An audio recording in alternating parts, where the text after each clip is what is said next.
আসসালামু আলাইকুম রহমতুল্লাহি ওয়া বারাকাতুহু।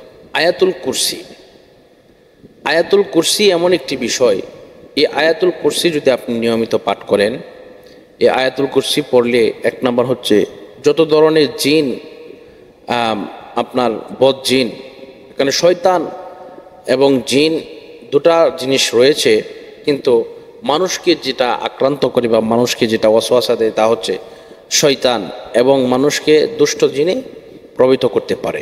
এজন্য এই দুষ্ট জিন থেকে যদি আপনি বাঁচতে চান তাহলে আপনি অবশ্যই আয়াতুল কুরসি পাঠ করবেন। আয়াতুল কুরসি হচ্ছে এই আউযু বিল্লাহি মিনাশ শাইতানির রাজিম বিসমিল্লাহির রহমানির রহিম আল্লাহু লা ইলাহা ইল্লা হুয়াল হাইয়ুল কাইয়্যুম লা তা'খুযুহু সিনাতুন ওয়া লা নাওম লাহু মা ফিস সামাওয়াতি ওয়া মা ফিল আরদ মান যাল্লাযী ইয়াশফাউ ইনদাহু ইল্লা বিইজনিহি ইয়া'লামু মা বাইনা আইদিহিম ওয়া মা খালফাহুম ولا يحيطون بشيء من علمه إلا بما شاء وسع كرسيه السماوات والأرض ولا يؤوده حفظهما وهو العلي العظيم। আপনি যখন এটা পড়বেন ইনশাআল্লাহ দেখবেন আপনার যত ধরনের বালা মুসিবত আছে, জিন আছে, আপনার যা কিছু আছে সমস্ত কিছু থেকে আল্লাহ পাক আপনাকে হেফাজতে রাখবেন। এমনকি হাদিসের মধ্যে এটাও পাওয়া যায়, কোনো ব্যক্তি যদি আয়াতুল কুরসি দৈনিক 5 ওয়াক্ত নামাজের পরে পড়ে তাহলে তার জান্নাতে যাওয়ার পর্দা হচ্ছে মৃত্যু।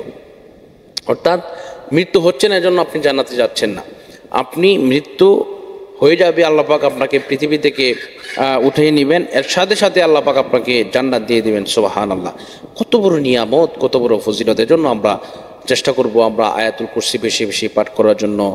আমরা এই বিষয়টা যদি আয়াতুল কুরসিটা যদি বেশি বেশি পাঠ করি, দেখবেন ইনশাআল্লাহ আমাদের সর্বদিক থেকে আমাদের উন্নতি বয়ে আনবে, সফলতা বয়ে আনবে ইনশাআল্লাহ। তো আজকের মতো এই পর্যন্তই, সকলের সুস্বাস্থ্য এবং দীর্ঘায়ু কামনা করছি। বিদায় নিচ্ছি। আসসালামু আলাইকুম ওয়া রাহমাতুল্লাহি ওয়া বারাকাতুহু।